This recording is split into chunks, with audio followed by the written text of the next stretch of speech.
Konkan railway मार्गावरील Mangaon railway स्थानक कोकणातील आणि रायगड जिल्ह्यातील मध्यवर्ती ठिकाणचं रेल्वे स्थानक असून ते नेहमी प्रवाशांच्या रहदारीने कायम गजबजलेलं असतं. या स्थानकातून दक्षिण कोकणात धावणाऱ्या बहुतांश लांब पल्ल्याच्या रेल्वे गाड्या थांबतात. या रेल्वे स्थानकावरून दररोज हजारो प्रवासी आपापल्या नोकरी व्यवसायानिमित्त ये-जा करतात. त्यामुळे हे स्थानक कोकणातील जनता, प्रवासी, पर्यटक, निसर्ग अभ्यासक आणि संशोधक यांच्यासाठी अत्यंत महत्त्वपूर्ण समजलं जातं.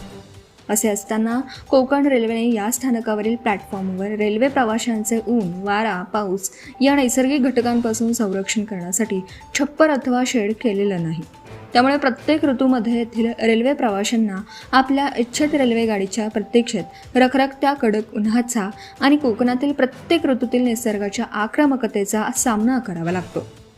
त्यामुळे रेल्वे प्रवाशांमध्ये कोकण रेल्वे प्रशासनाच्या बाबत तीव्र नाराजी दिसून येते. Subscribe now and press the bell icon. Never miss an update.